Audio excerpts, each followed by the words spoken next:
Olá, seja muito bem-vindo a mais um vídeo do canal Engenheiro no RH. Hoje nós vamos falar novamente sobre o futuro do trabalho, mas agora olhando um aspecto do déficit ou da falta de talentos até 2030. Mas antes de nós entrarmos nesse tema, não se esqueça, deixa aí seu like nesse vídeo, deixe também comentários, sugestões de temas que você gostaria de ver aqui no canal e, muito importante, se você não for inscrito no nosso canal, inscreva-se, porque isso nos ajuda a continuar crescendo. Em 2018, a consultoria Korn Ferry publicou um relatório. E entre várias informações desse relatório, uma que causou muita polêmica, muita discussão na época, foi sobre a falta ou déficit de talentos até 2030. A previsão dizia que até 2030 existiriam muitas vagas que não seriam preenchidas no mundo todo por conta da falta de capacitação de pessoas. Só no Brasil, esse número é de 15,8 milhões de trabalhadores qualificados. Haverá uma falta, segundo esse relatório, essa previsão, de quase 16 milhões de pessoas até 2030. Só que entre 2018, publicação desse relatório, e hoje, nós vimos aí um fenômeno que não era 100% previsto. Era esperado, mas não com a velocidade e com a forma com que ele aconteceu, que foi a disseminação da inteligência artificial. Nós temos hoje disponíveis sistemas de inteligência artificial que fazem o que algumas pessoas fariam, fazem trabalhos mais operacionais e ajudam pessoas a serem mais produtivas. Muitas vezes, onde eu precisaria de 2, 3 pessoas, eu posso ter uma pessoa com auxílio de agentes de inteligência artificial, posso ter isso tanto no trabalho administrativo, com agentes de software, como posso ter também em áreas industriais, logísticas, movimentação de cargas, enfim. Eu tenho vários sistemas robóticos ou sistemas de software, né? Robôs de software ou robôs que operam fisicamente com materiais também, que agora se tornaram realidade. Isso em 2018, claro, era previsto pelos futurólogos, mas talvez não com a dimensão que aconteceu.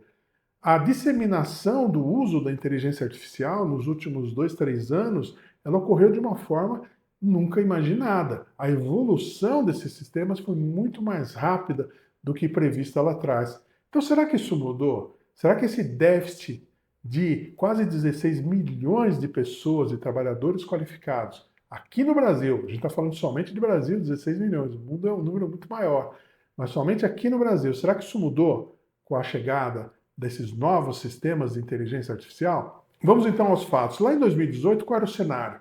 Eu tinha um cenário de população envelhecendo no mundo todo, principalmente nos países de alta renda, eu tinha um número cada vez menor de pessoas sendo capacitadas para o trabalho e mais pessoas se aposentando. Essas pirâmides, né, invertidas aí começaram a acontecer em vários países do mundo. Isso causou essa visão de que, bom, eu não vou ter gente suficiente e gente, principalmente gente qualificada para trabalhar no futuro. E aí você tem, né, nos países onde você tem uma melhor qualificação, uma quantidade menor de pessoas que estão nascendo e aptas a serem qualificadas, e nos países onde você tem taxas de natalidade ainda altas, você não tem a qualidade da educação necessária para qualificar essas pessoas. Então são duas forças muito grandes. Poucas pessoas prontas para trabalhar, um déficit muito grande, e muitas pessoas ali que vão precisar depender de trabalhos operacionais que vão deixar de existir. O que mudou com a IA agora, em 2025, a visão que a gente tem hoje, nesse momento? Como eu falei, pessoas hoje podem trabalhar com apoio de sistemas automatizados. Elas conseguem uma produtividade muito maior. Algumas tarefas são 100% automatizadas, eu não preciso mais das pessoas. Isso, de certa forma, não melhora muito a situação. Talvez reduza o número de pessoas qualificadas que eu preciso, mas não reduz aquela outra pressão. E as pessoas que não estão sendo qualificadas e não vão ter mais disponibilidade de tantos trabalhos operacionais como havia antes.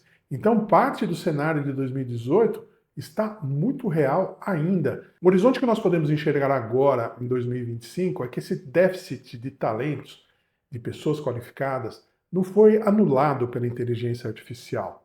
Pelo contrário, algumas áreas foi até agravado, como a gente vai citar. Mas, de qualquer forma, veja o seguinte, a própria Organização Mundial da Saúde diz que faltarão milhares de profissionais de atendimento e cuidados pessoais até 2030. Por quê? Se fala muito de, hoje a inteligência artificial substitui os médicos. Na verdade, não substitui, mas ajuda muito.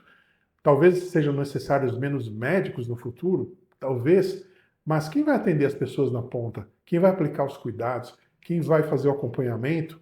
São profissionais de nível técnico que precisam existir. Ainda não existem robôs e máquinas que possam fazer isso, pelo menos em curto prazo a gente não vê. Outras profissões, como técnicos de refrigeração, técnicos de eletricidade, ainda são muito importantes e necessários. São exemplos aqui, eu não consigo ainda ter robôs que façam tudo. Os próprios data centers, onde as inteligências artificiais estão hospedados, precisam de altas cargas de eletricidade, precisam de refrigeração, precisam de gente para construir, né, e administrar essa infraestrutura. Ainda não existem robôs que façam essa construção, ainda não existem máquinas com inteligência artificial que criem seus próprios data centers ainda. Então, o horizonte que a gente vê nos próximos anos, 2030 está logo aí, né? Nós estamos faltando 5 anos para chegar lá.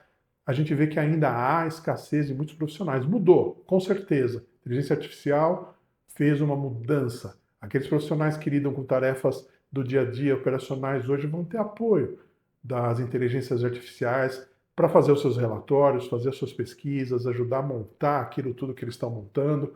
Em call centers, por exemplo, substituem totalmente pessoas ou reduzem violentamente o número de pessoas, e outros serviços a gente está vendo isso acontecer.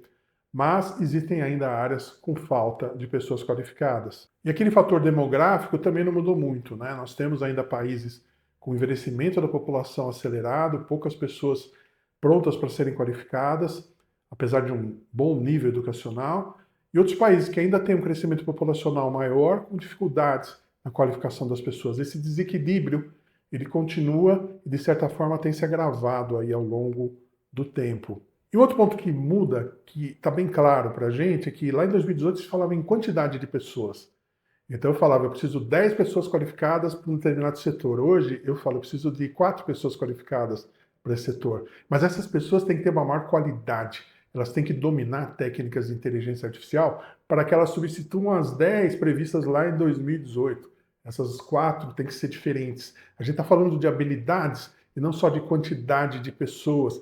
Então aqueles números previstos lá em 2018 vão reduzir? Vão, mas eu vou precisar de gente mais qualificada do que eu estava prevendo lá atrás. Menos pessoas com maior qualificação.